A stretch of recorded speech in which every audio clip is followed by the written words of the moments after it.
Hey guys, tonight we're diving deep into a chapter of history that might just keep you up at night. Witch hunts. Imagine this. It's a dark and chilly evening in the Middle Ages. The moon is high, casting an eerie glow on the quiet village streets. Everywhere you look, superstition, fear, and the supernatural loom large. You probably won't survive this journey. At least, not with your sanity intact. Witch hunts were a terrifying spectacle that engulfed Europe and beyond, a true horror story from the past. So, before you get comfortable, take a moment to like the video and subscribe, but only if you genuinely enjoy what I do here. And hey, let me know where you're watching from and what time it is in your corner of the world. I love hearing where you guys are. Now, dim the lights, maybe turn on a fan for that soft background hum, and let's ease into tonight's journey together. The Middle Ages. It's a time that conjures images of knights, castles, and sprawling battles. But it's also an era overshadowed by superstition and fear, especially when it came to witchcraft. The very idea of witches had seeped into the fabric of medieval life, and what was once a largely misunderstood concept became one of the darkest aspects of this tumultuous period. Witches weren't just feared, they were hunted. The roots of witchcraft in medieval times are not as clear-cut as you might think. Yes, they were believed to be practitioners of dark magic. But what's interesting and downright chilling is how these beliefs were often rooted in ancient pagan practices, which had been around long before the rise of Christianity. These pagan practices, linked to nature worship, fertility, and healing, had no place in the new Christian order sweeping across Europe. And with the spread of Christianity came a dire warning. Anything beyond the Christian faith, especially old pagan rituals, was heretical. Historians still debate whether early Christianity's fervent push against paganism directly influenced the later witch hunts. Some argue that it was the Church's method of consolidating power, eliminating anything that wasn't directly tied to its doctrines. Others believe it was a natural consequence of religious zeal, a fear-driven campaign to stamp out any sign of rebellion against the Almighty. Either way, this push against what was deemed pagan planted the seeds for the witch hunt hysteria that would erupt in centuries to come. Imagine it. You're living in a rural village, far removed from any urban center. The world is a hostile and unpredictable place where famine, disease, and death are constant companions. When something goes wrong, someone falls ill, crops fail, or a child dies, who do you turn to? The community looks for someone to blame. Often, it was the old woman living on the edge of town, the one who was different, the one with the knowledge of herbs and potions, or the one who was simply too independent for her own good. It didn't take much for suspicion to spiral into full-blown accusation. A strange look, a murmur in the corner of the village, or a misfortune befalling a neighbor could quickly translate into, "she's a witch." And so, witchcraft, once an obscure, isolated part of human culture, became a pervasive and terrifying part of everyday life. But what fueled this frenzy? This need to seek out witches and burn them at the stake? It wasn't just superstition, it was also the Church's growing power and its manipulation of fear. The Church was not just a religious institution, it was a political one, and its influence reached deep into the lives of everyday people. The idea of witches as agents of Satan, working to destroy Christian society, took hold with terrifying speed. The belief in witches wasn't just about magic, it was about the existential fear of losing control to forces beyond the comprehension of ordinary people. Historians still debate whether the witch hunts were the result of mere superstition or whether they were a calculated power move by the Church to maintain control over a fragmented Europe. Whatever the reason, the witch hunts quickly escalated, turning into a widespread panic that would engulf all of Europe. Remember, this was a time when life was fragile, where disease, death, and misfortune could strike without warning. And in that uncertainty, the idea of witches as a threat to the very fabric of Christian society took on a life of its own. It was no longer just about a belief in magic, it was about a belief in the existence of evil that could take root in the form of witches, and that evil had to be eradicated. You're getting deeper into the labyrinth of medieval fear, aren't you? By now you've realized that witch hunts weren't just some fringe event in the past. They were a tidal wave of fear, pushing through villages and towns. So, let's turn the page and explore how everything changed as Christianity swept across Europe, pushing older, pagan beliefs into the shadows and fueling the very fires of the witch hunt. You might think the rise of Christianity would have been all about spreading peace, love, and goodwill. And, well, it was, if you were on the right side of things. The problem arose with the people who didn't fit into the tidy little Christian box. Once the church began to spread its influence, anything that didn't align with Christian doctrine was branded as heresy. That meant that ancient nature-based beliefs, often seen as pagan or heathen, were no longer just folk traditions, they were dangerous.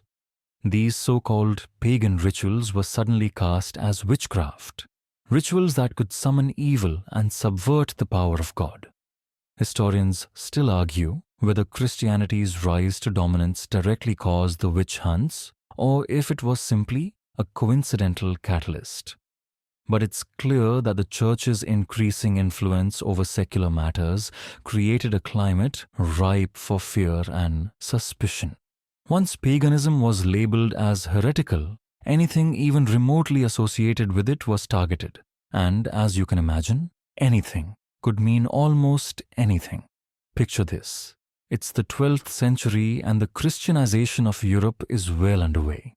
What was once a vibrant tapestry of local deities, spirits, and nature-based rituals suddenly became the dark underbelly of society.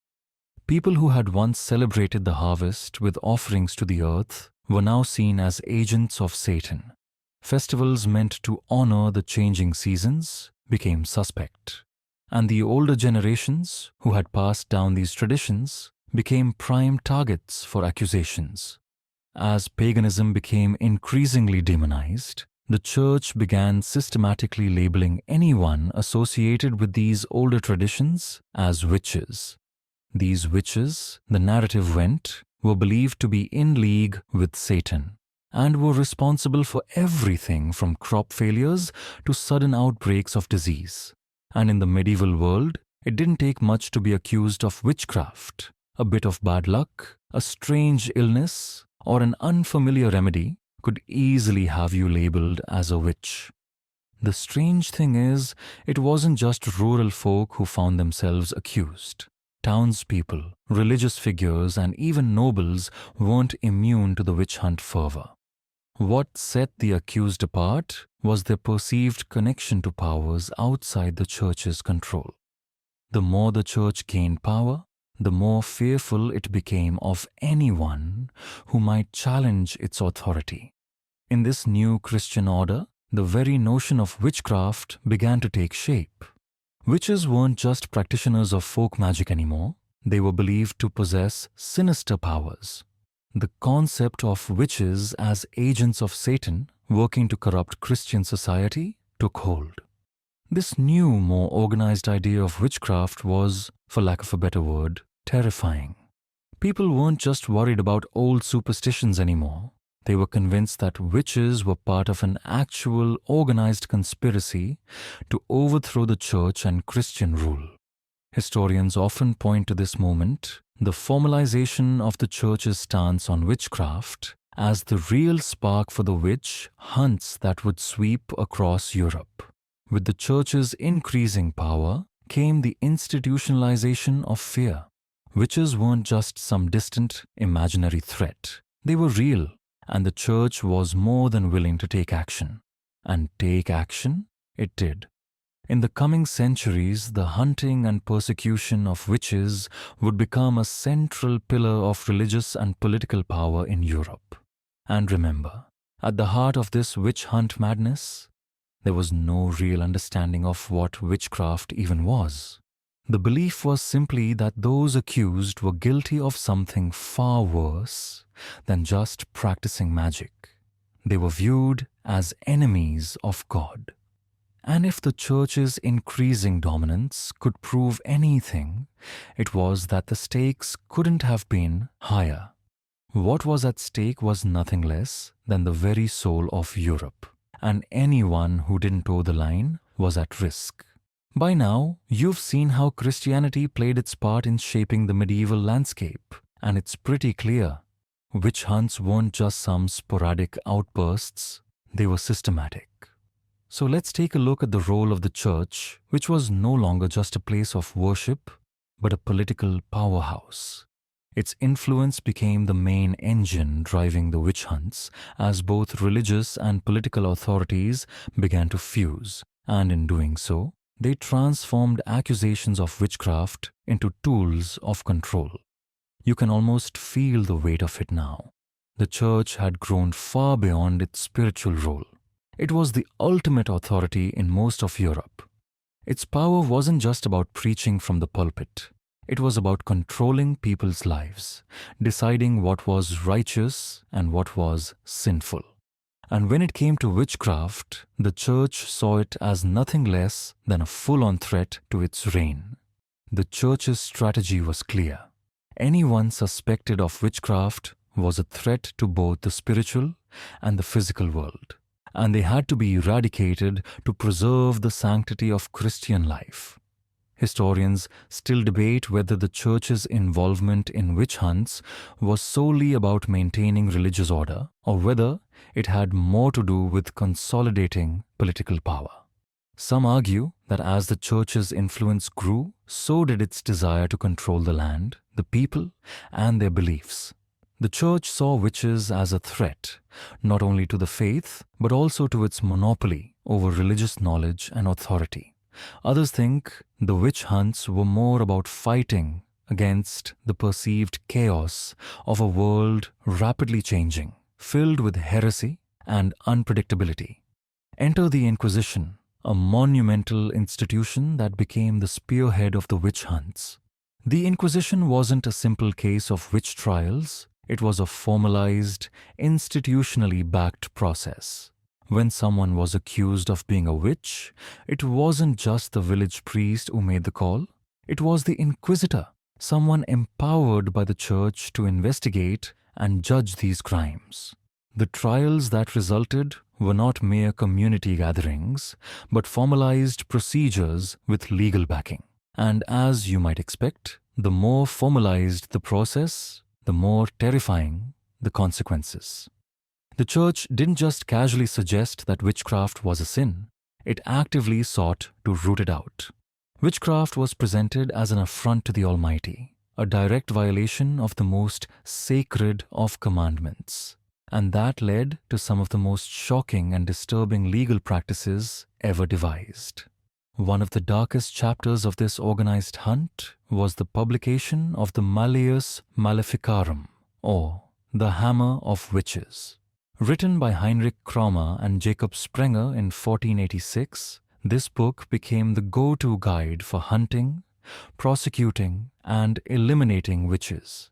It didn't just lay out what constituted witchcraft, it defined what witches were, how to spot them, and most chillingly, how to interrogate and punish them.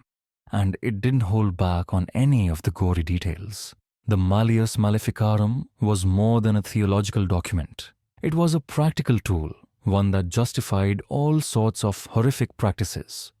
The book endorsed the use of torture to extract confessions, seeing it as a necessary tool for revealing the truth of witchcraft. Anyone who was accused of being a witch was often tortured until they confessed, and once they did, they were branded a heretic and sentenced to death. What's even crazier is how the book shaped the way entire generations of people viewed witchcraft. It popularized the idea that witches were dangerous creatures who not only practiced evil magic, but were actively engaged in conspiring with Satan. It's no surprise that, after its publication, Accusations of witchcraft exploded across Europe. The Malleus Maleficarum didn't just inspire paranoia, it gave the witch hunts a theological legitimacy, transforming something once seen as an eccentric belief into a nationwide crisis. Historians often argue about the role of the Malleus Maleficarum in fueling the witch hunts. Some believe it was the catalyst, pushing the fear of witches from isolated incidents into a full-blown societal epidemic. Others argue that the climate of fear and suspicion was already ripe, and the book merely provided the tools for a movement that was already in full swing. What we do know, though, is that once this book made its way into the hands of inquisitors, witch hunts took on a new, far more terrifying dimension. No longer were these hunts just about some old wives' tales or local rumors. They became state-sanctioned, organized events with real consequences. If someone was accused, they were almost certainly doomed. And this wasn't just happening in isolated pockets of Europe. The witch craze was spreading. From the heart of the Holy Roman Empire to England and France, the witch hunts took on an almost unstoppable momentum. By the time the 16th century rolled around, the idea of witchcraft had become ingrained in the collective consciousness. It wasn't just a superstition, it was an institution, driven by the fear of the devil and the church's iron grip on society. The thing is, people didn't always believe in witches in the way the church wanted them to. Some believed witches were misunderstood healers, while others thought they were just eccentrics or outcasts. But under the Inquisition's rule, none of that mattered. What mattered was whether or not you conform to the church's version of the truth. Let's take a step into the world of the accused, those who found themselves in the dark, terrifying crosshairs of medieval society. Picture yourself for a moment in a small village, somewhere in the thick of the Middle Ages. There's something unsettling about this time, an undercurrent of fear that runs through even the most ordinary of days. People are being accused of witchcraft, left and right, and the tension in the air is palpable. It doesn't take much for suspicion to grow into full-blown hysteria. A strange occurrence, a sudden illness, or even just a rumor can turn an otherwise ordinary person into a target. Witches weren't always the sinister figures we imagine today, though. In fact, many of those accused were simply people who didn't fit neatly into society's expectations. It might have been a wise old woman who knew how to use herbs to heal, or a man who was unusually skilled at making charms to ward off evil. These practices, once harmless, were often seen as witchcraft by those who didn't understand them. It wasn't the witchcraft of evil spells or demonic pacts, but the ancient knowledge of plants, potions, and rituals passed down through generations. Historians still debate the extent to which these wise folk were actually practitioners of magic. Some believe they were just healers, while others argue that many were indeed involved in more mystical practices, deliberately defying church norms.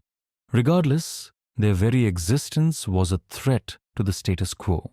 The village healers, midwives, or herbalists, those who practiced what we would now call folk medicine, were often the first to be accused. What's particularly sinister about these accusations is how ordinary people, neighbors, friends, even family members, could be turned against one another. Witch hunts thrived on fear and suspicion, and once a person was accused, it didn't matter if they had been a good neighbor or a kind friend. They were guilty in the eyes of the community, and guilt was often a one-way street to death. The evidence against an accused witch was often nothing more than the flimsiest of suspicions. For instance, someone might be accused of witchcraft simply because they were seen speaking to themselves, or because they owned a black cat. Or perhaps they were known to possess some unusual skill, like knitting, weaving, or brewing. Odd, even harmless behaviors were seen as proof that they had unnatural powers. If you were accused of witchcraft, your situation wasn't just grim, it was hopeless. Accusations were often based on hearsay, and once the rumor mill started turning, it was near impossible to stop. Once a person's name was associated with witchcraft, their fate was sealed. There was no coming back from it. If you were lucky, you might be given a chance to confess your sins under torture, but that didn't guarantee anything. Once the confession was made, it was seen as proof of guilt, and this was where the real horrors began. The method of extracting confessions from accused witches was brutal. Torture was a common and accepted practice, often condoned by the church. The theory was that the pain would force the truth out of the accused, a concept that seems downright medieval in its barbarity today. But at the time, it was seen as a necessary evil to root out the supposed threat of witchcraft. One of the most horrifying methods was the strappado, in which the accused would be hoisted by the wrists, sometimes with weights tied to their feet. This caused intense pain and dislocation of the shoulders. Others were subjected to the questioning chair, where they would be bound in painful positions to elicit a confession. And if the accused didn't confess after all that, well, they were often presumed guilty anyway. Imagine enduring such pain, your body screaming for mercy, and still having to deal with the terrifying possibility of being burned at the stake. It's enough to make you think twice about walking the medieval streets, isn't it? Interestingly, not everyone was convinced that torture would lead to the truth. Some critics of the witch hunts argued that confessions obtained through such means were, at best, unreliable. After all, who wouldn't confess to being a witch if it meant the pain would stop?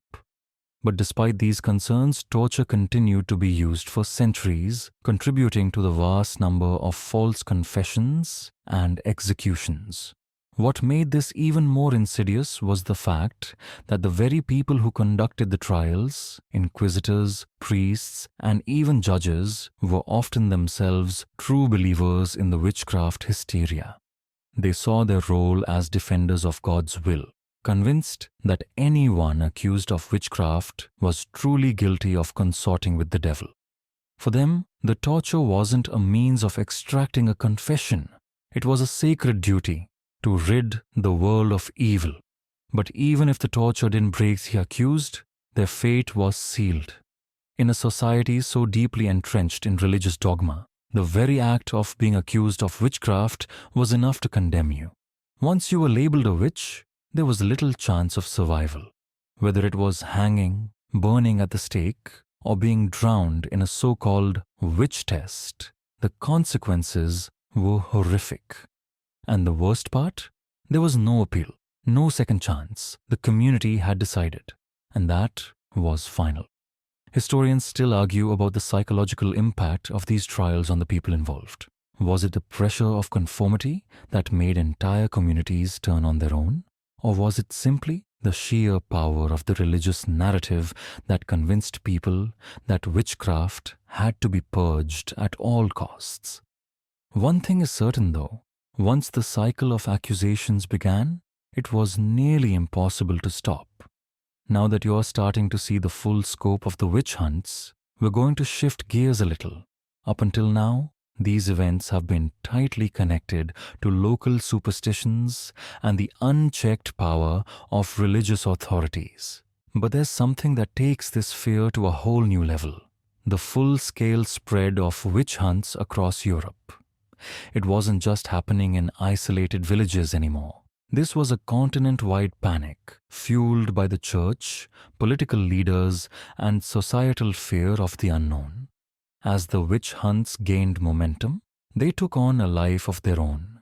The witch hunts didn't just stay in small villages, they spread like wildfire through European towns and cities. The more the fear of witches gripped people's hearts, the more it seemed to grow. A single accusation could spiral into mass hysteria, and it was no longer just about ridding communities of perceived threats. This was an all-out panic, one that would have repercussions for centuries. Historians still argue whether the initial spread of the witch hunts was due to political power struggles, or if it was simply the growing influence of religious fear. Some say the Church, in its desire to keep control over the ever-changing, fragmented states of Europe, encouraged the spread of witch hunts to consolidate its authority. Others believe that the spread was a natural extension of the medieval mindset, a kind of collective fear of the unknown that only deepened as people looked for scapegoats in times of crisis. One thing that is certain is that by the late 15th and early 16th centuries, the witch hunts had expanded well beyond the borders of isolated villages. The fears of witchcraft and heresy were now deeply embedded in the fabric of European societies. It wasn't just the poor or isolated individuals being targeted anymore. Anyone could be a suspect. Women, men, children, and even priests were all at risk of being accused and condemned. Take the Holy Roman Empire, for example. It became the epicenter of witch trials and executions, with entire regions gripped by witch hunt hysteria. One of the most notorious examples comes from the 16th century, when witch trials ravaged the region. Hundreds, if not thousands, of people were executed, often after being tortured to extract confessions. This wasn't a simple case of a few random trials. It was a full-fledged epidemic of fear, one that took on a systematic, organized structure. Witch hunts were no longer just religious or local matters. They were state-sponsored and deeply political. But it wasn't just the Holy Roman Empire. Across Europe, the fear of witches was spreading fast. The church and secular authorities worked together, spreading the idea that witchcraft was not just a local superstition, it was a far-reaching, dangerous evil that threatened the very fabric of society. It wasn't just about the occasional burnt witch anymore. It was about protecting the entire Christian world from the corrupting forces of Satan. This growing paranoia was stoked by a few key factors. First, there was the political instability that plagued Europe during this period. Wars, famine, and plagues created an environment where people were more susceptible to fear. When something went wrong, an outbreak of disease, a bad harvest, or even a sudden death, people were eager to find an explanation. And what better explanation than the dark forces of witchcraft?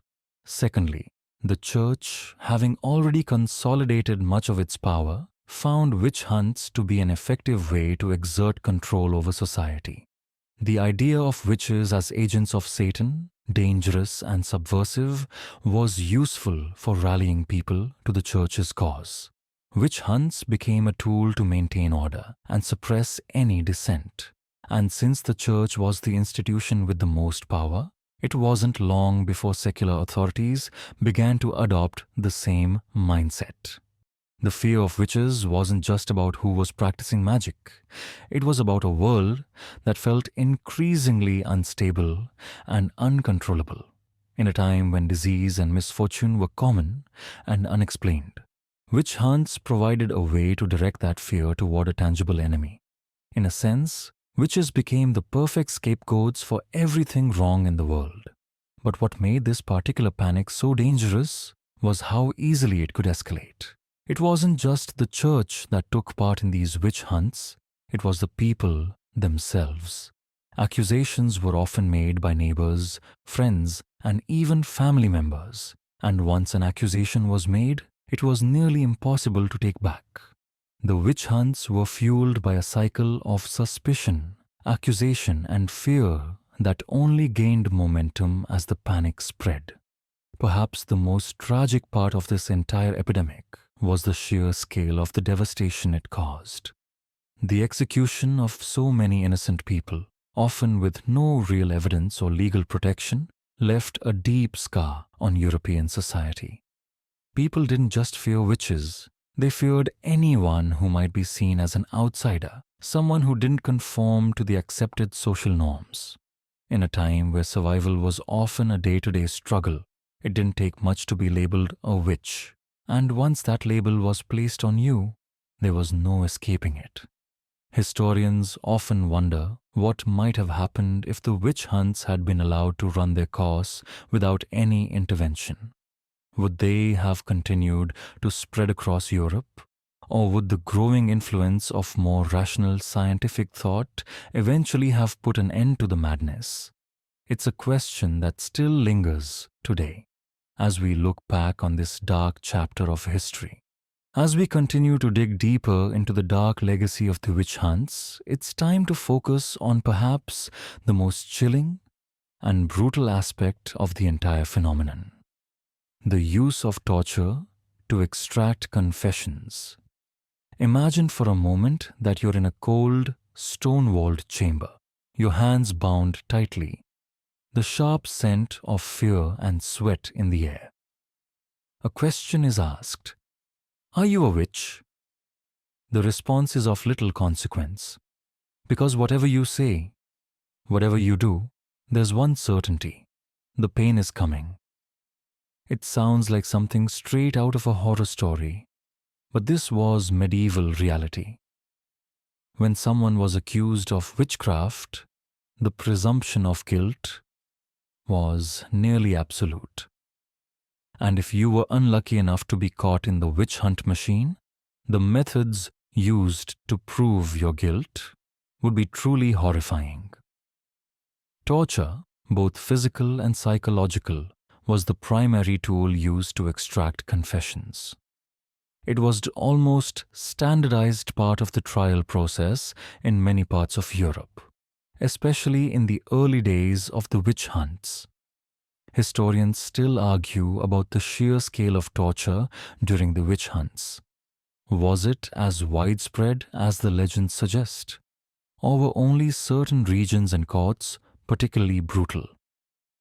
What's certain is that the torture used during these trials wasn't just about extracting confessions. It was a form of societal control, a way of keeping fear alive.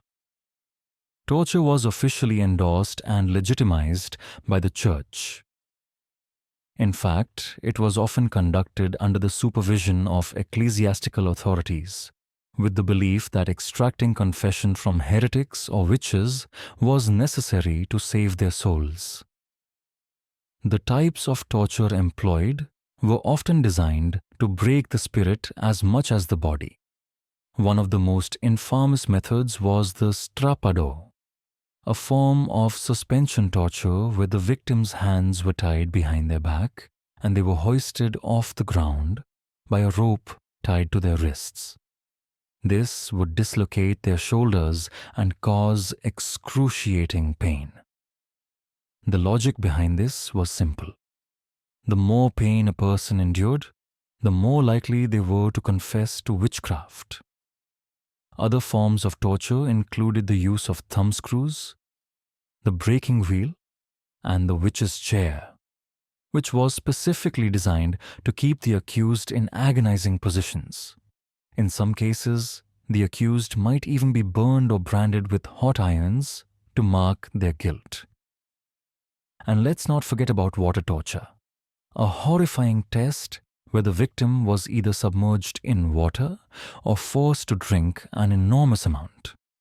If they survived, it was deemed that they had made a pact with the devil to protect themselves. Perhaps the most insidious aspect of the torture wasn't even the physical pain. It was the psychological torment. The constant threat of torture, coupled with the endless questioning, would wear down even the most steadfast individual. Those who were tortured often came to believe that their suffering was a form of punishment for their supposed sins. In many cases, even those who were completely innocent eventually confessed to witchcraft simply to stop the agony. Historians still debate whether these confessions were genuine or coerced. Were the accused witches truly guilty of practicing dark magic? Or were they simply trying to escape unbearable pain? The sad truth is that many of the confessions made during these trials were the result of sheer desperation. not because the accused had any knowledge of witchcraft. The nature of the confessions themselves often led to more trials, more executions, and more fear. Once a confession was made, the next step was to interrogate the accused further.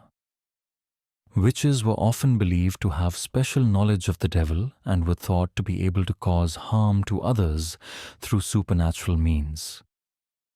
The confessions obtained through torture usually included elaborate stories about witches' supposed meetings with the devil, the use of magical ointments, or even the flying on broomsticks, which, believe it or not, was a common theme in many trials. These confessions were seen as proof of guilt, and they fed into the growing hysteria surrounding witchcraft. Once someone had confessed, their punishment was swift and severe. Execution, usually by burning, became the preferred method of dealing with convicted witches, as it was seen as a purification of their sinful soul. In some cases, however, hanging or drowning was used, depending on the region. The Malleus Maleficarum, the infamous witch-hunting manual, played a key role in legitimizing these practices. It not only instructed inquisitors on how to identify and interrogate witches, but it also provided guidelines for the appropriate punishments.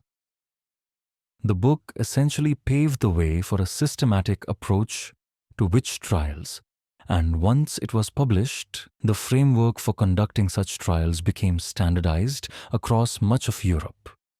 It was no longer just a matter of superstition. It was a legal process, with torture at its heart. And this isn't just a story about the past. It has echoes today. The legacy of these witch hunts can still be seen in how fear can so easily spiral into violence and injustice.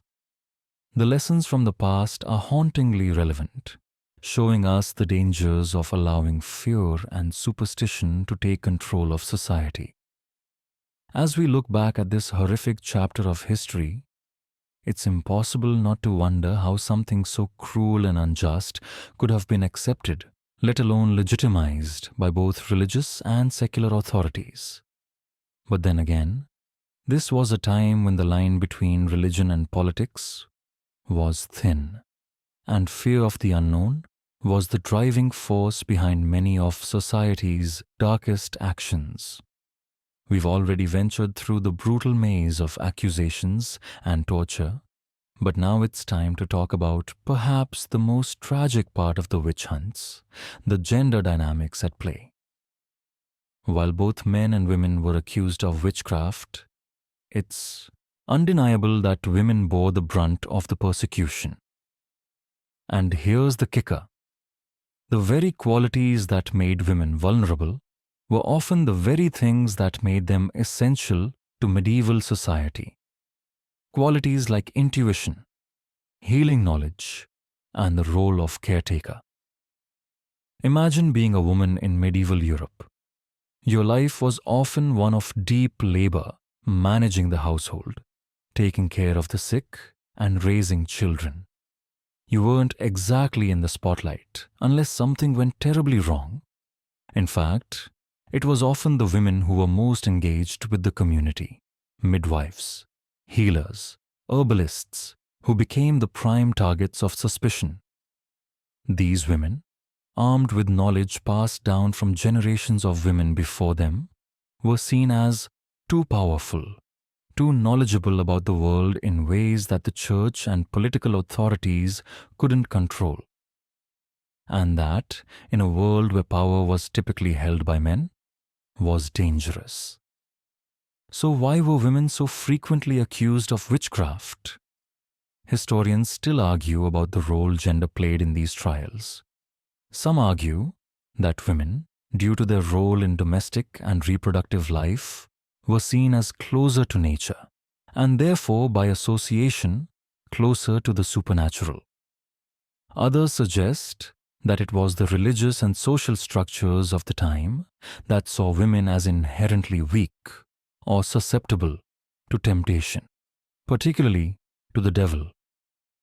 One thing is clear: women were disproportionately targeted. In fact, it's estimated that between 70 to 80% of those executed during the witch hunts were women. The stereotype of the witch as an old, poor, and lonely woman wasn't just an accident. It was a constructed narrative, one that painted women who were independent, who stepped outside the norm, as threats to the established order. If a woman was outspoken, socially isolated, or simply didn't fit the mold of a compliant wife or mother, she became an ideal candidate for suspicion. And in a society where conformity was highly valued, any deviation was enough to send someone into the witch-hunting crosshairs. One of the most terrifying aspects of this gendered violence was the way it permeated all levels of society. The social order was largely patriarchal, and women were already on the lower rungs of that hierarchy. The witch hunts, then, became a way to reinforce that social order. It was a tool for reinforcing male dominance. The persecution of women wasn't just an accident of the times. It was a deeply ingrained system of control. By labeling women as witches, society ensured that they would remain in a subordinate position. Take, for example, the way midwives were treated. Midwifery was a female-dominated profession, one that had a deep connection to the natural world, particularly the mysterious process of birth. In a time when childbirth was a perilous and unpredictable process, midwives were revered for their knowledge, but their role also made them vulnerable to suspicion. If a woman died during childbirth, the midwife might be blamed for using dark magic, even if it was simply a tragic accident. The very act of helping women give birth, something that in another time would have been celebrated, was twisted into an accusation of witchcraft. Then there's the notion of the witches' Sabbath, or the gathering of witches. This idea, which became a central part of witch trials, painted women as not only witches, but as conspirators against Christian society. The image of the midnight gathering, where witches would supposedly meet with the devil, was often exaggerated and distorted. These gatherings were not just a symbol of defiance against the church, they were also a way to demonize women who dared to step outside the prescribed roles of wife and mother. Perhaps most frightening of all was the way the church and its authorities used witchcraft accusations as a tool to justify the subjugation of women. In the eyes of the church, women were seen as the weaker sex, more susceptible to the devil's temptations. This created a worldview in which women were inherently dangerous, particularly if they deviated from the norms. And it was the witch hunts that institutionalized this perception, creating a feedback loop of fear, persecution, and violence. Interestingly, the witch hunts didn't just affect poor or isolated women. They also affected women of higher social standing. In some regions, noble women, especially those with power or land, became targets as well.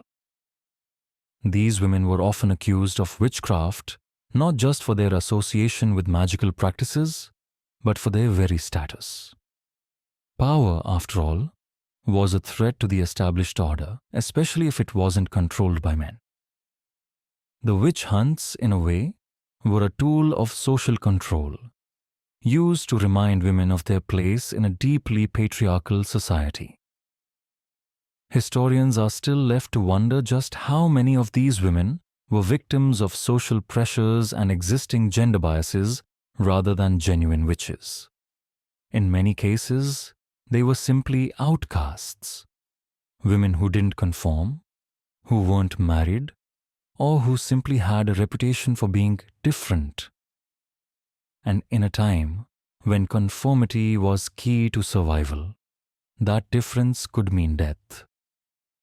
As you reflect on this, it's important to remember that the legacy of gendered violence during the witch hunts didn't just fade away with the last witch trial. The ways in which women were marginalized, the roles they were expected to fulfill, and the consequences of stepping outside of those roles shaped centuries of women's history. The witch hunts were more than just a tragic chapter. They were a dark reflection of how deeply embedded social hierarchies and gender norms were in medieval society. As we dig further into the witch hunts, it's time to discuss one of the most infamous documents ever created in relation to these trials. The Malleus Maleficarum. You've probably heard of it before, that notorious witch hunter's Bible. But do you know just how much influence it had on the scale and scope of the witch hunts across Europe? This book didn't just provide guidelines for identifying witches. It was an entire system of thought, a blueprint that legitimized witch hunts on a massive scale. If you were accused of witchcraft, this was the manual that would be used to ensure your conviction. The Malleus Maleficarum was written by Heinrich Kramer and Jacob Sprenger, two inquisitors from the Holy Roman Empire, in 1486. It quickly became the go-to handbook for witch hunts throughout Europe, and its impact is still felt today. It wasn't just a book about witchcraft, it was a theological weapon, one that sanctioned extreme methods of torture and execution in the name of religious purity. But it did more than just outline the methods. It gave witches a specific, devilish identity that was impossible to escape. The book was written in a tone that mixed religious zeal with a chilling sense of certainty. It claimed that witches were real and that they posed an existential threat to Christian society. According to Kromer and Sprenger, witches didn't just dabble in magic. They were servants of the devil, using their dark powers to corrupt humanity, destroy crops, and even harm children. To the inquisitors, this was not a matter of superstition. It was a matter of life and death for the soul of Europe. Historians still argue about the long-term consequences of the Malleus Maleficarum. Some say it served as the primary blueprint for systematic witch hunts in Europe, fueling a panic that stretched far beyond the borders of the Holy Roman Empire. Others believe it was a product of its time, just one piece in the larger puzzle of religious and social control during the late Middle Ages and early Renaissance. But whatever its role, there's no denying that it gave witch hunts a sense of legitimacy that they might not have had otherwise. The most dangerous part of the Malleus Maleficarum was the way it presented witchcraft as a threat to the very fabric of society. The authors made the case that witches weren't just isolated individuals with strange powers. They were part of an organized, dark force working against Christianity. In essence, the book helped create the concept of the witch conspiracy, an idea that witches were working together, conducting rituals in secret, and even sacrificing children to the devil. This fear of organized evil made it easier for both religious and political authorities to justify brutal witch hunts. The book also solidified the idea that witches could be identified by certain tells, such as their appearance, behavior, or physical features. One of the most infamous characteristics described in the Malleus was the idea that witches had physical marks or marks on their bodies, what were known as devil's marks. These were believed to be spots or growths that witches supposedly received when they made a pact with the devil. The book encouraged witch hunters to search for these marks during trials, and many innocent women and men were subjected to this marking process, which often involved brutal torture. Once a person was found with the devil's mark, their fate was sealed. What's even more chilling about the Malleus Maleficarum was its open endorsement of torture as a necessary tool in the witch trials. The book explained in detail how torture could be used to extract confessions from accused witches. According to Kramer and Sprenger, torture wasn't a violation of Christian morals. It was an essential part of rooting out heresy. In their eyes, the pain inflicted upon the accused was justified because it allowed them to save the witch's soul by forcing them to confess. This belief laid the groundwork for the widespread use of torture in witch hunts across Europe. The sheer popularity of the Malleus Maleficarum is hard to overstate. It was widely read, and many inquisitors and witch hunters saw it as the definitive guide on how to identify, interrogate, and prosecute witches. The book was printed in multiple editions and became a staple reference in witch trials for over 200 years. Even when the witch craze started to slow down in the 17th century, the Malleus remained an influential document. Some historians argue that the book kept the fires of witch hunting burning long after other, more rational voices had begun to speak out against it. But despite its widespread influence, the Malleus Maleficarum wasn't universally accepted. Some critics of the witch hunts pointed out its logical flaws, and even church authorities at times denounced its extreme methods. In fact, some church officials began to push back against the growing witch craze, questioning the validity of the trials and calling for more rational investigations. Still, the book's impact remained undeniable. It shaped the witch hunts of the 16th and 17th centuries in ways that were often terrifyingly efficient. Interestingly, the Malleus also reinforced certain social and gendered views about women. As we've already discussed, women were disproportionately targeted in witch hunts, and the book helped solidify the stereotype of the witch as an older, unmarried woman. It framed witchcraft as something that was inherently feminine, reinforcing the belief that women were more susceptible to the devil's influence. This gendered bias not only justified the killing of women during the witch hunts, but also tied it to larger societal fears about female power and autonomy. Despite its dark legacy, the Malleus Maleficarum serves as a powerful reminder of the dangers of unchecked religious authority and fear-driven justice. It illustrates how easy it is for a society to descend into hysteria when superstition is allowed to rule the day.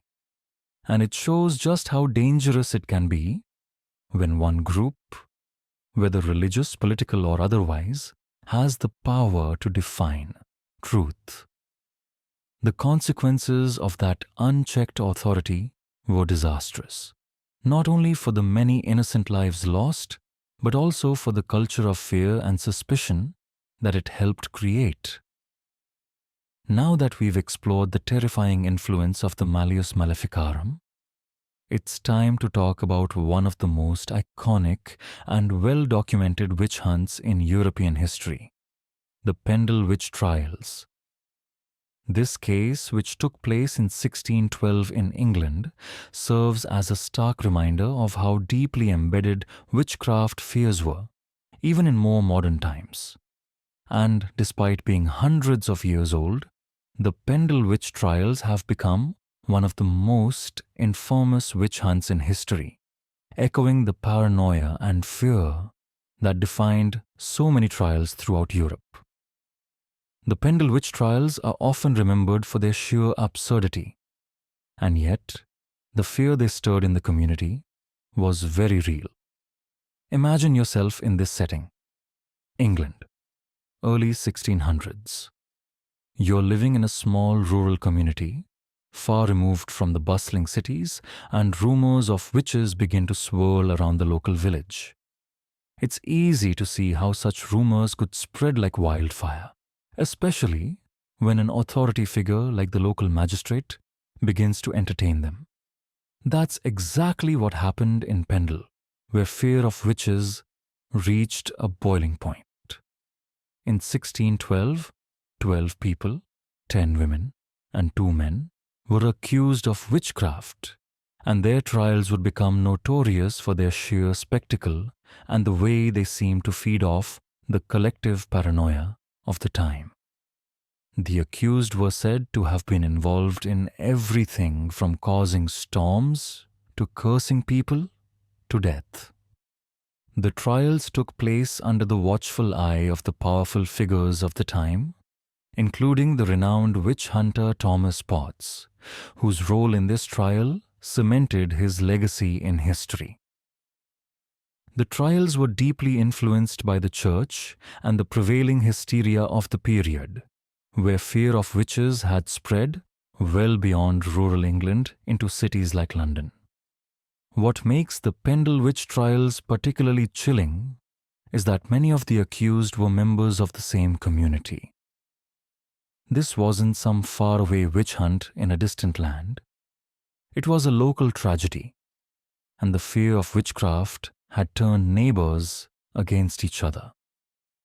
Much of the testimony against the accused was based on hearsay and superstition, and several of the women involved were elderly and poor, fitting the stereotypical image of the witch who lived on the margins of society.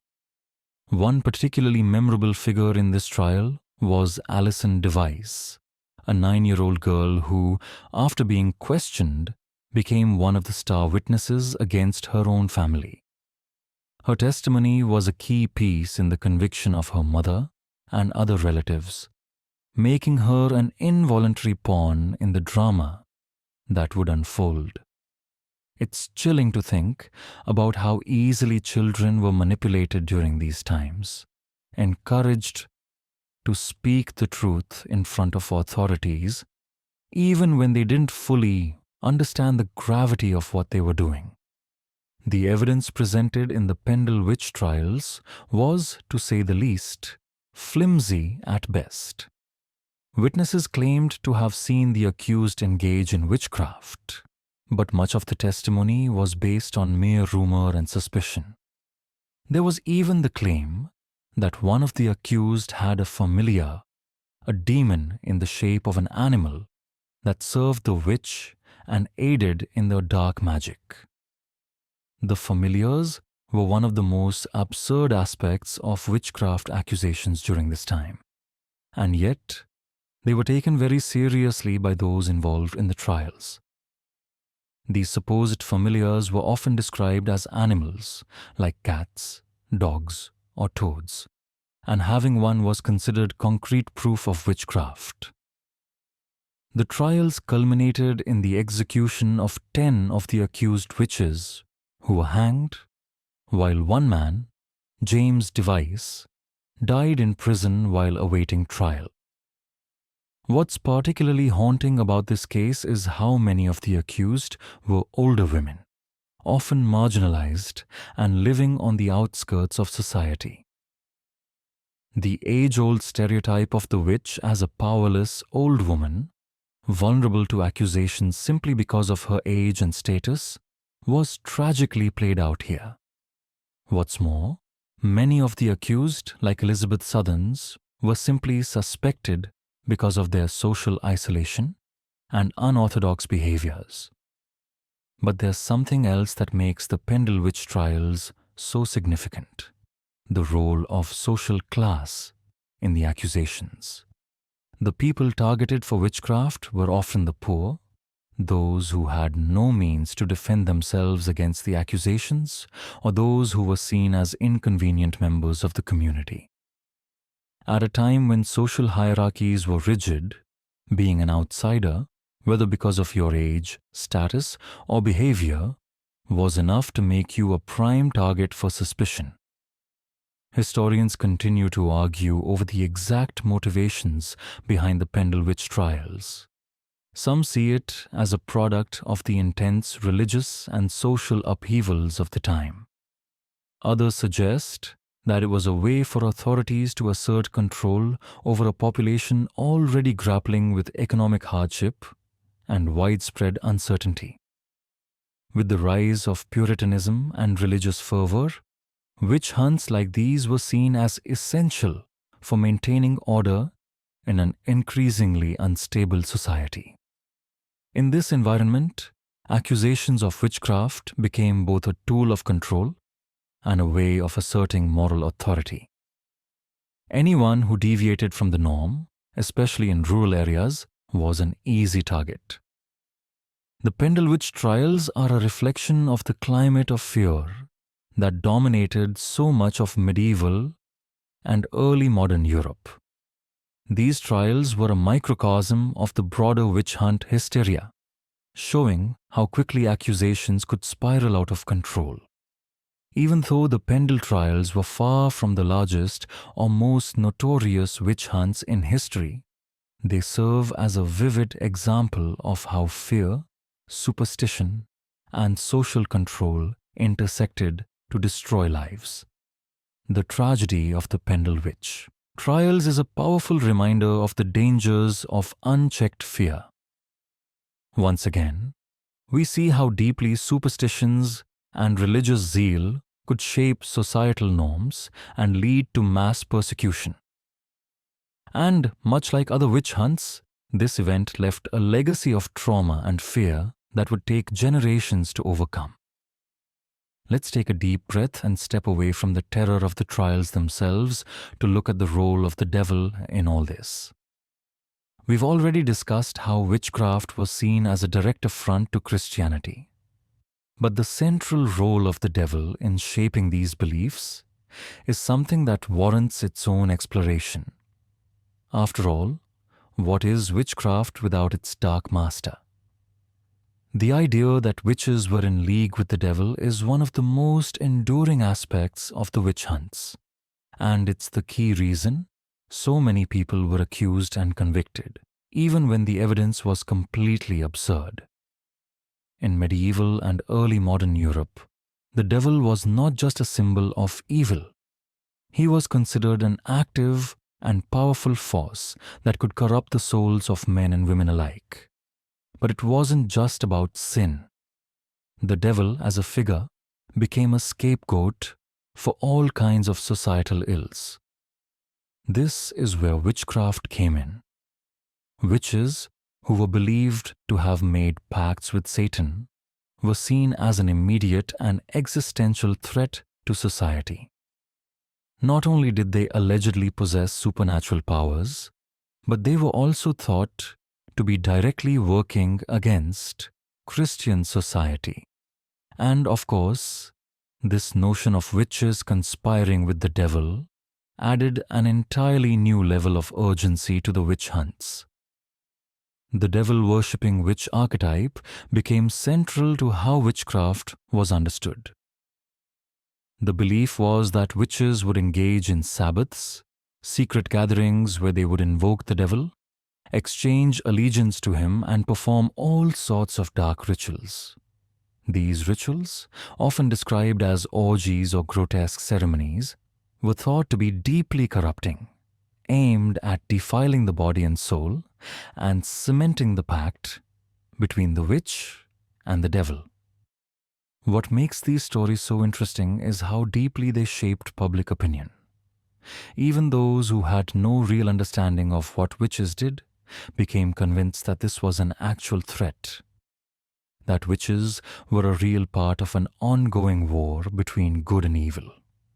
Historians still argue whether the fear of Satan's influence was a product of Christian doctrine or something more organic to human nature. Some believe that the rise of Protestantism, with its intense focus on the devil and sin, fueled witch hysteria in a way that Catholicism did not. Others point to broader cultural factors, such as the widespread fear of disease and death in a harsh medieval world, which led people to seek out scapegoats. Wherever you stand on that debate, one thing is certain. The figure of the devil played a pivotal role in the way society viewed witchcraft. One of the most striking things about the devil's role in the witch hunts was how it tied into the idea of witchcraft as a conspiracy. The idea wasn't just that a witch was someone practicing forbidden magic. It was that witches were part of an organized network working directly for Satan. This belief gave witch hunts an even more terrifying dimension. They weren't just about catching individual witches, they were about rooting out a covert army of Satan's agents operating in the shadows. The more the devil was invoked, the more witches became part of an all-encompassing evil conspiracy that needed to be eradicated. The first time we see the true scale of the devil's army concept is in the work of early witch hunters, who believed that Satan could recruit vast numbers of witches to his cause. It was a sprawling network of evil women and men who were bent on bringing about the downfall of Christianity. The more the idea of witchcraft as a demonic conspiracy spread, the more it created a moral panic that transcended local fears. People began to believe that witches weren't just isolated individuals. They were a network, part of a dark, organized resistance to Christendom. This led to a sense of inescapable paranoia, where anyone could be a witch. The devil wasn't just in the details, he was everywhere, working through people who appeared to be ordinary. Interestingly, the intense fear of the devil also reflected a deep mistrust of the unknown. Medieval people had very little understanding of disease, mental illness, or any natural phenomena that might explain inexplicable events. When crops failed, when disease struck, when someone acted strangely, it was often easier to blame it on witchcraft than to search for real answers. The devil, as a tangible force of evil, offered an explanation for all the world's misfortunes. In this context, the devil was the perfect scapegoat. People didn't have the knowledge or the tools to understand things like contagion or illness, so it was easier to assume the devil was at work. This obsession with the devil's influence only deepened during the height of the witch hunts. The idea of a personal pact with Satan became central to the witchcraft trials. Witches weren't seen as independent agents. They were viewed as pawns in Satan's larger war on humanity. The Malleus Maleficarum actually outlined the process by which witches were thought to make their pact with the devil. The belief was that they would sign a literal contract, exchanging their souls for magical power, and that they would then be marked by the devil for his service. Historians often debate whether these ideas were purely the product of religious fervor or whether they reflected deeper social anxieties about the changes sweeping through Europe at the time. Some believe that the idea of witches making pacts with the devil was a response to the breakdown of traditional social orders. Others argue that the Church's growing influence needed a powerful enemy to rally against, and the devil, in all his dark and corrupting power, was the perfect villain to center the fight on. What we see in the end is how deeply the fear of the devil and the concept of witchcraft became intertwined with everyday life.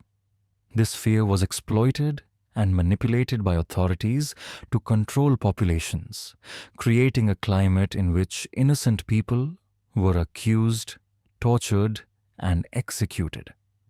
It's not just the witches who suffered in this dark time. The entire fabric of society was warped by the pervasive belief in the devil's power. And even as reason and science began to emerge, the devil's shadow remained a powerful force in medieval culture, lingering long after the witch hunts began to wane. As we journey through the witch hunts, we've seen how they ravaged societies, fueled by fear and superstition. But there's one more pivotal chapter we need to explore: the Salem Witch Trials. While the events that unfolded in colonial America were far removed from the witch hunts in Europe, they were deeply shaped by the same fears, beliefs, and social tensions that had gripped the old world for centuries. The Salem Witch Trials in particular offer a haunting example of how superstition, hysteria, and a deeply fractured community can lead to devastating consequences. The year is 1692. You find yourself in the Puritan settlement of Salem Village, Massachusetts. The air is thick with tension. The village is small, and the community is tightly knit, but there's an undercurrent of fear that's impossible to ignore. People are suffering from mysterious illnesses, the harvest is poor, and a sense of unease pervades every corner of daily life. It doesn't take much for the whispers to start, and soon accusations of witchcraft begin to surface. The Salem Witch Trials were triggered by a series of strange events. Young girls in Salem Village began to experience fits, convulsions, and unexplained behavior. They claimed to be possessed and accused several local women of witchcraft. It's easy to see how a few strange illnesses, paired with the intense religious fervor of the time, could lead to a full-blown panic. But what makes the Salem trials so fascinating and so terrifying is how quickly things spiraled out of control. The fear of witches grew from a handful of accusations to a full-blown witch hunt, where dozens of people were accused, tortured, and executed, all in the name of protecting the community from the devil's influence. Historians still debate what exactly sparked the Salem witch trials. Some suggest that the young girls who began the accusations were simply suffering from mass hysteria or a form of collective delusion, possibly triggered by stress, ergot poisoning, a hallucinogenic fungus that can grow on rye, or even the social pressures of living in a deeply Puritan society. Others argue that the trials were driven by underlying social, political, and economic tensions within Salem. There were long-standing rivalries between Salem Village and Salem Town, a growing divide between the more prosperous and the less affluent, and simmering resentments that eventually boiled over into accusations of witchcraft. Whatever the cause, the Salem witch trials became one of the most infamous episodes of witch-hunting hysteria in American history. As accusations mounted, the trials took on a terrifying momentum. And what made them so dangerous was that they weren't isolated events. They were deeply connected to the broader context of colonial New England's religious and cultural beliefs. The trials were conducted under the authority of the local clergy, with religious leaders framing the accusations in explicitly religious terms. The Puritans saw themselves as a chosen people, living in a new world where the devil was just as active as ever. The witchcraft accusations, therefore, became a way to maintain religious purity in the community. And once the accusations began, it was almost impossible to stop them. The witch trials were characterized by the same methods of accusation, interrogation, and torture that had been seen in Europe for centuries. But one of the most chilling aspects of the Salem trials was the role of spectral evidence, a form of testimony in which the accusers claimed to see the specters or spirits of the accused performing witchcraft.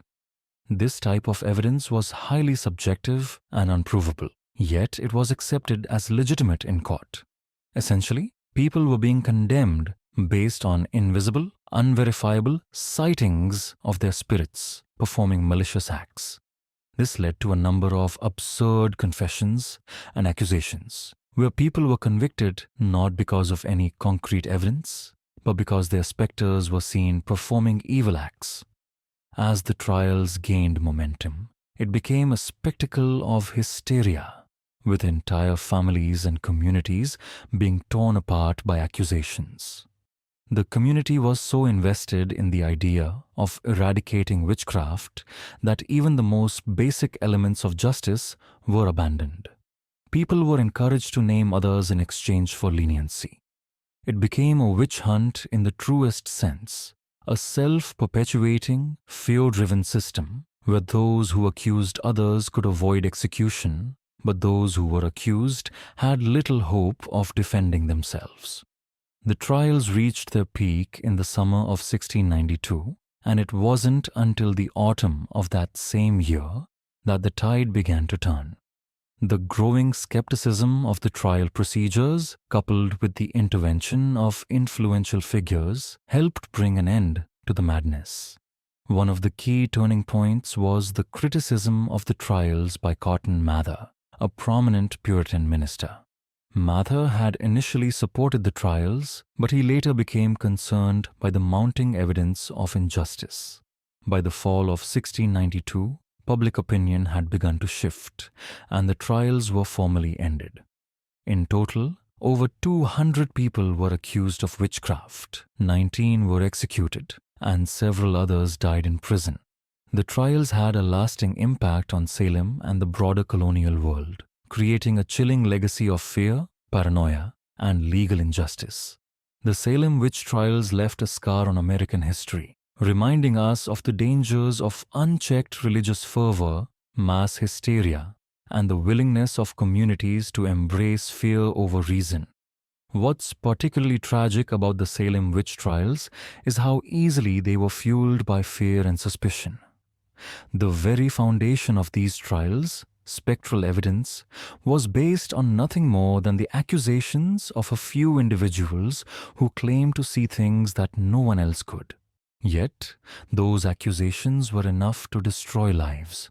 It's a powerful reminder of how human nature, when gripped by fear, can lead to horrors that seem almost impossible to believe in hindsight. Historians continue to debate the lessons of the Salem witch trials. Some argue that the trials were a product of their time, reflecting the broader social and religious dynamics of the colonial era. Others believe they are a cautionary tale for modern societies, a warning of the dangers of fear-driven mass hysteria. In either case, the Salem witch trials stand as one of the most tragic and unsettling examples of witch hunts in history, a horrifying reminder of the lengths to which communities can go when they allow fear and superstition to dictate their actions. After the panic of Salem, you might think that the witch hunts would fade into the past, a dark chapter that civilization would learn from and never repeat. But the legacy of witch hunts didn't just end with the trials. Instead, their influence continued to shape societies for generations, leaving a mark on law, culture, and even everyday life. The aftermath of the witch hunts is filled with lingering fear, social trauma, and a profound shift in how witchcraft was perceived, one that would continue to resonate for centuries. First, let's consider the cultural impact of the witch hunts. Even after the trials came to an official end, the fear of witches didn't simply vanish. Witch hunts were deeply embedded in the cultural fabric of many societies, and it would take a long time for the societal trauma to heal. In the wake of the witch hunts, many communities grappled with the fallout. Families torn apart, trust shattered, and a profound sense of paranoia that lingered long after the executions stopped. Witchcraft accusations continued to simmer in the background of European societies. Even though the number of witch trials diminished, the cultural legacy of the witch hunt endured. For centuries, witches were portrayed as symbols of evil, corruption, and rebellion against God. The image of the witch, often a woman living on the fringes of society, remained an enduring symbol of everything that was feared and misunderstood. It wasn't just the legal systems that were affected. It was the very way people viewed those who didn't fit into the social norms. In the aftermath of the witch hunts, the public's understanding of witches began to evolve. Slowly but surely, the supernatural explanation for witchcraft started to lose ground.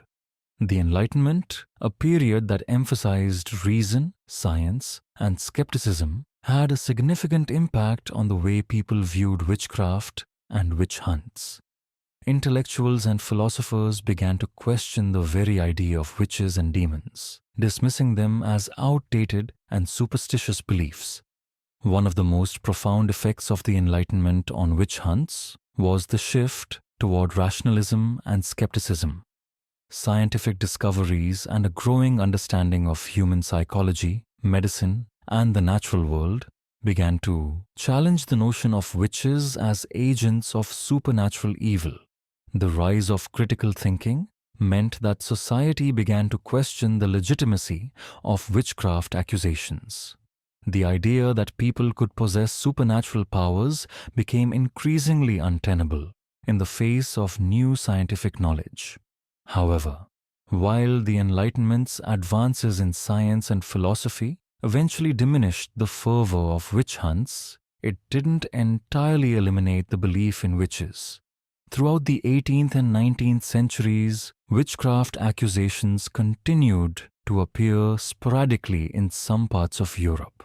The final executions of witches in Europe happened much later than most people realize. For example, the last execution for witchcraft in England occurred in 1684, but it wasn't until the late 18th century that witch trials started to really die out. Even after the witch hunts officially ended, the social trauma they caused had far-reaching consequences. Communities were often left with a deeply ingrained fear of outsiders, of those who were different or didn't conform to the accepted norms of society. The social dynamics in these areas were altered forever, with witch hunts serving as an extreme example of the dangers of scapegoating and the breakdown of reason in favor of superstition. It's not hard to see how the witch hunts, fueled by fear, played a role in the perpetuation of certain cultural stereotypes, especially when it came to women, the elderly, and anyone who was considered other. The witch hunts didn't just leave their mark on Europe and colonial America, they also reverberated through history. The fear of witchcraft remained an undercurrent in Western culture, cropping up in different forms throughout history. For example, in the early 20th century, with the rise of anti-communist paranoia and the Red Scare, witch hunt-like behavior resurfaced in the United States. Just as during the witch hunts, people were accused of being subversive, dangerous, or evil, and their reputations were destroyed based on little more than fear and suspicion. Even in modern times, we can see echoes of the witch hunts in various forms of social panic and scapegoating.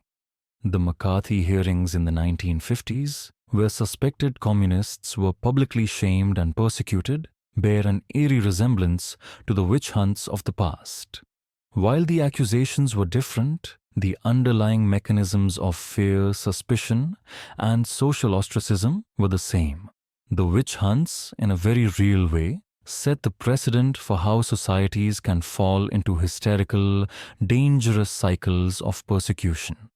So, even though the witch hunts themselves have largely faded into history, their legacy of fear, suspicion, and social control still influences modern culture in subtle ways. Fear of the other, whether it's someone with different beliefs, a different race, or even a different political ideology, continues to shape societies. The witch hunts serve as a stark reminder of what can happen when fear is allowed to drive public actions, when social norms are policed by paranoia, and when innocent people are sacrificed on the altar of superstition. Perhaps the most lasting impact of the witch hunts is the moral lesson they impart. Unchecked fear can be as dangerous as any weapon. The witch hunts may be a thing of the past, but the psychological and cultural mechanisms that enable them are still present in our societies today. They remind us of the dangers of letting fear, superstition, and prejudice cloud our judgment. While the witch hunts may have officially ended, the lingering legacy of fear, injustice, and persecution continues to echo in our modern world. Whether in the form of witch hunts, political persecution, or social scapegoating, the lessons of the past continue to be relevant today, urging us to remain vigilant against the destructive power of fear and misinformation. By now, you might be wondering, after centuries of witch hunts, why did they finally stop? The official end of the witch hunts didn't happen overnight, and it wasn't the result of a single decisive event. Instead, it was a slow process, a complex web of shifting social, political, and intellectual currents that finally brought the terrifying era of mass witch hunts to a close. What we are about to explore is the fascinating shift from superstition to skepticism, how the rise of science, reason, and a new worldview slowly dismantled the foundations of the witch hunts. At the heart of this transformation was the scientific revolution. In the 16th and 17th centuries, thinkers like Galileo, Kepler, and Newton were revolutionizing our understanding of the natural world.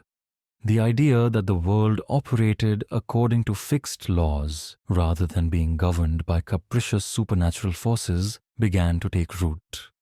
The natural world, which had once been rife with magic, mystery, and spiritual forces, started to be understood in terms of rational inquiry and empirical evidence. This shift in thinking directly challenged the supernatural explanations that had fueled witch hunts for centuries. One of the most significant intellectual movements that helped end the witch hunts was the Age of Enlightenment.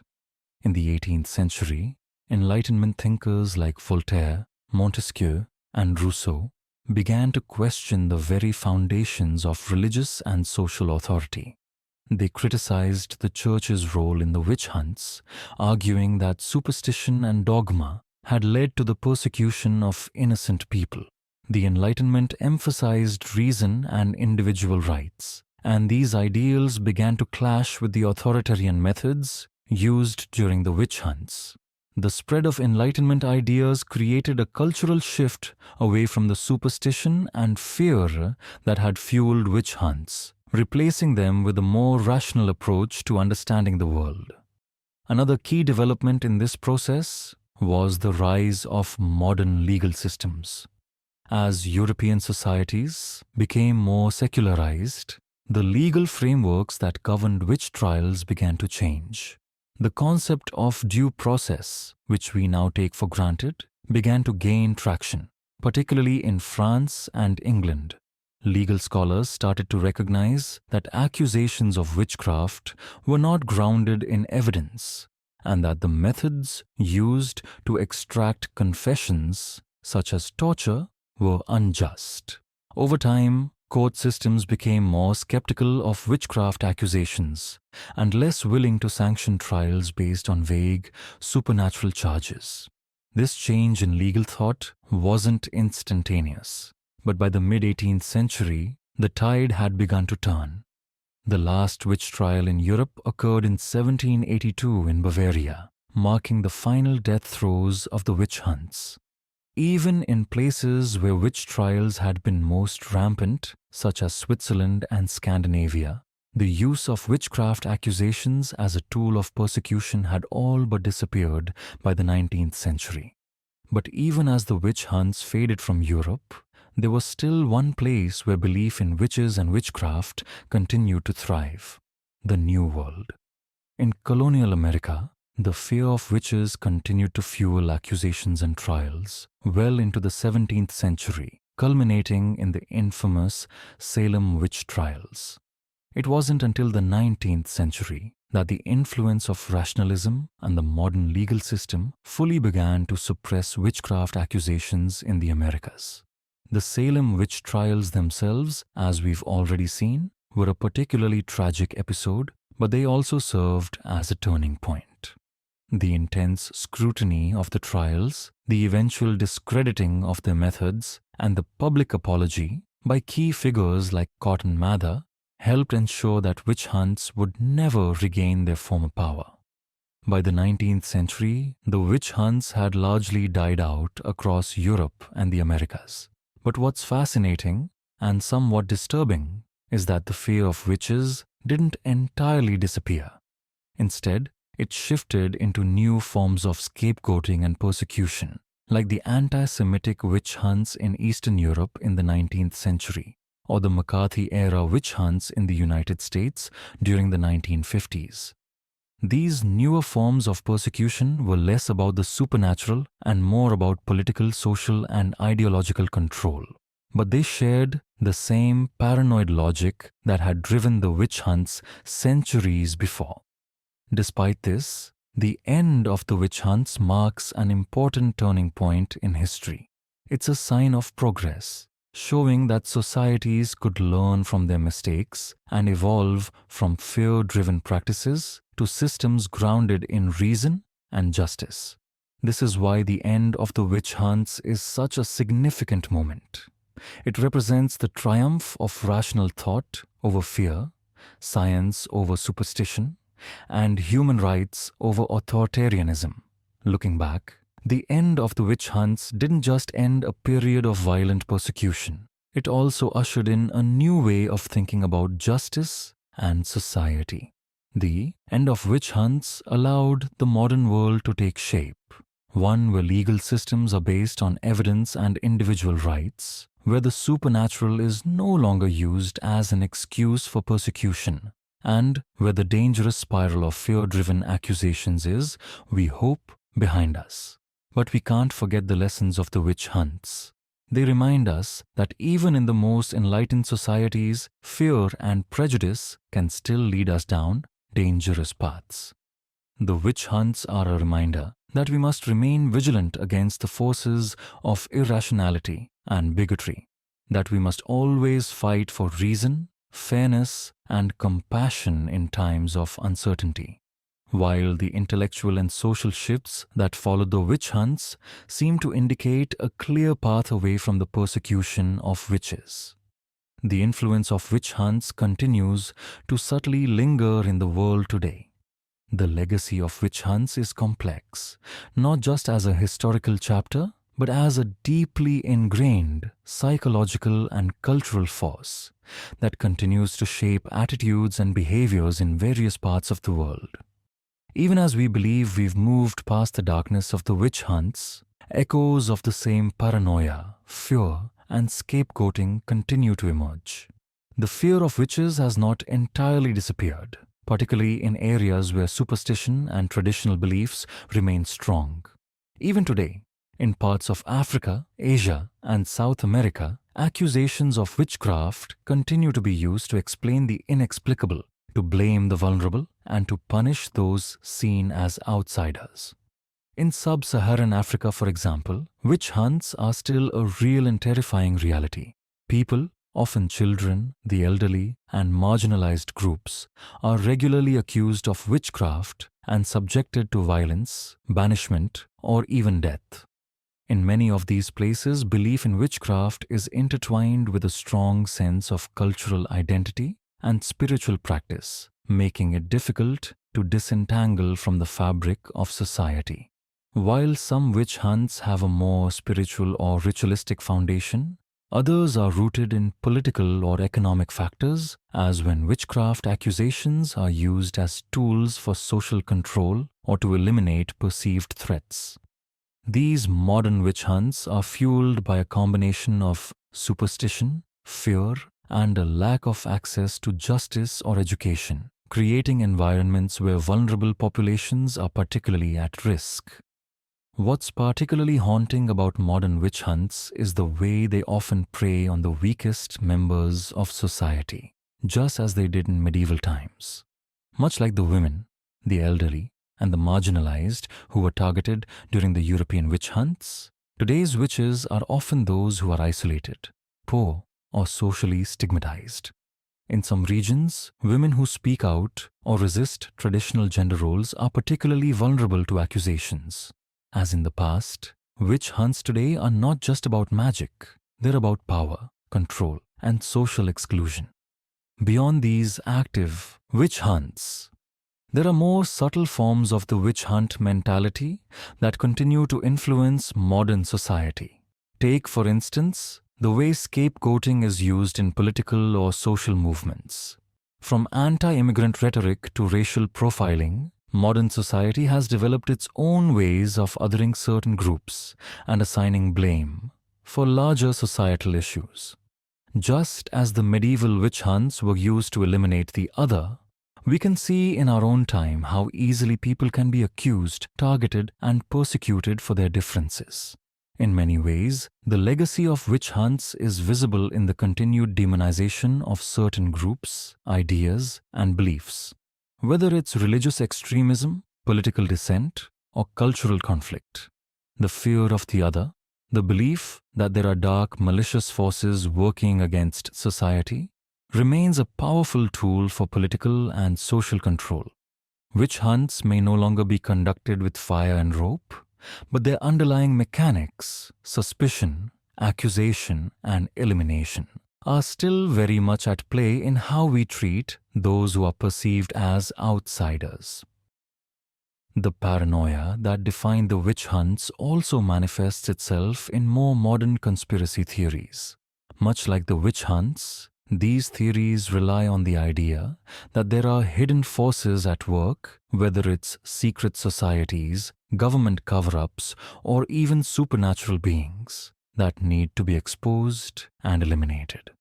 The belief in shadowy figures pulling the strings is often just a modern-day version of the witch hunt mentality, where fear and uncertainty drive people to see enemies where none may exist. In addition, the rise of social media has added a modern twist to the dynamics of witch hunt-like behavior. The internet, in all its anonymity and accessibility, has created an environment where accusations can spread with lightning speed, and mob mentality can lead to devastating consequences. From viral cancel culture to online harassment and cyberbullying, social media has become a breeding ground for modern witch hunts, where people are ostracized or even destroyed over often trivial offenses. In a way, the public shaming and trial of today's witches, especially public figures or marginalized individuals, mirrors the same mechanisms used during the witch hunts, except now the witches are hunted by the masses, often with little regard for justice or reason. But there is hope. We've seen time and again that progress is possible. Just as the Enlightenment and the rise of rationalism eventually led to the decline of witch hunts, today's societies are slowly coming to terms with the impact of these past atrocities. As education, critical thinking, and human rights become more prominent in global discussions, societies are increasingly able to reject superstition and fear-driven violence in favor of more enlightened, just approaches. One of the key lessons of the witch hunts is that fear of the unknown can be a powerful motivator, but it's also one of the most dangerous forces in society. The witch hunts remind us of the destructive potential of unchecked fear, the way it can infect entire communities and lead to mass hysteria. But they also remind us that we must never forget the harm that can be caused when we allow irrational fears to govern our actions. It's up to us to ensure that history does not repeat itself, not by burning witches, but by combating prejudice, standing up for the vulnerable, and rejecting fear-driven narratives that isolate and harm others. We've journeyed through centuries of fear, paranoia, and tragedy. The witch hunts of the past, their grim legacy, and the way they shaped societies across the world. But as we come to the end of this historical journey, it's time to take a step back and reflect on the lasting lessons that the witch hunts offer us today. First and foremost, the witch hunts serve as a reminder of how dangerous fear can be when it's allowed to spiral out of control.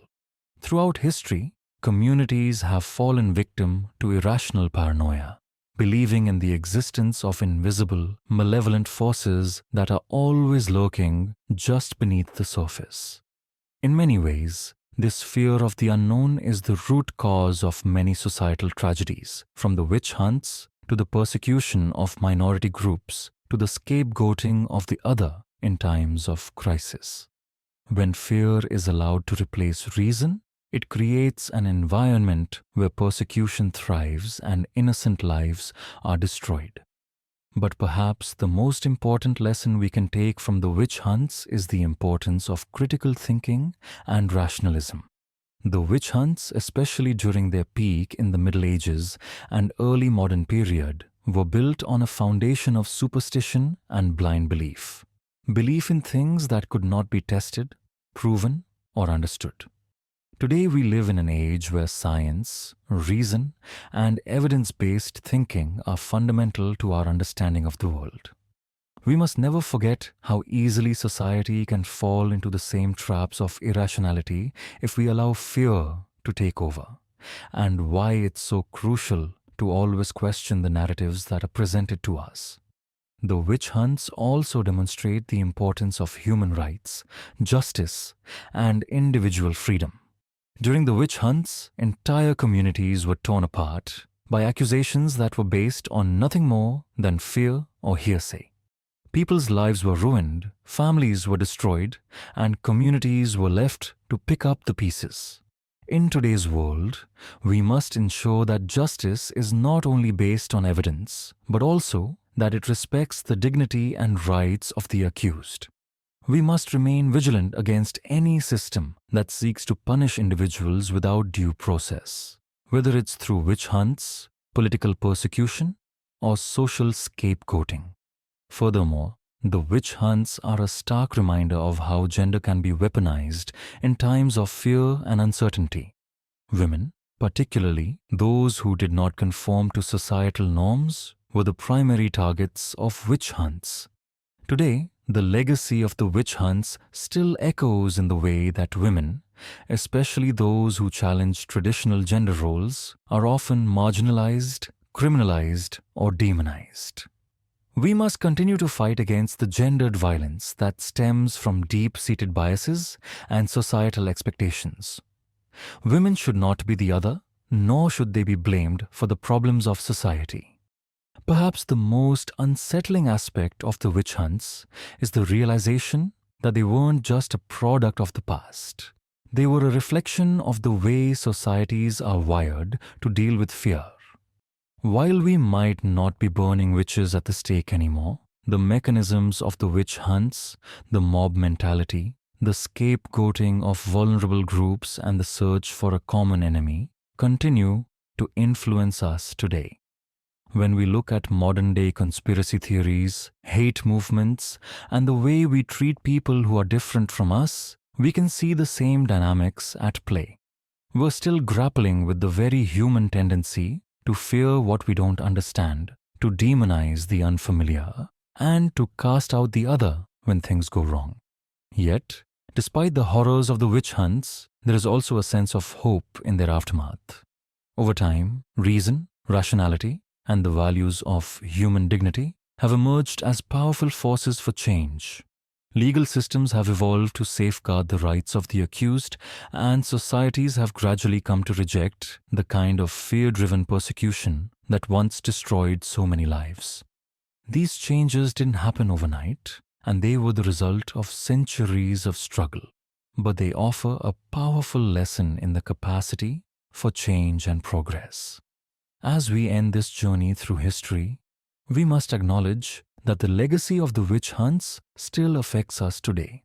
Whether it's the ongoing witch hunts in some parts of the world or the more subtle modern forms of persecution, we must remain vigilant. The witch hunt mentality may be in the past, but the fear that fueled it still lurks in the shadows. It's up to us to ensure that the mistakes of the past don't repeat themselves by rejecting superstition, embracing reason, and protecting the rights and dignity of all people, no matter how different they may seem. Now, as we conclude, let's take a moment to reflect on how far we've come and how far we still have to go. The history of the witch hunts is not just a story of terror, it's a story of human resilience, of progress, and of the eternal struggle between fear and reason. It's a reminder that history is not simply something we look back on, it's something we carry with us, always as we work to create a future that's just, rational, and free from the dark forces of fear and superstition.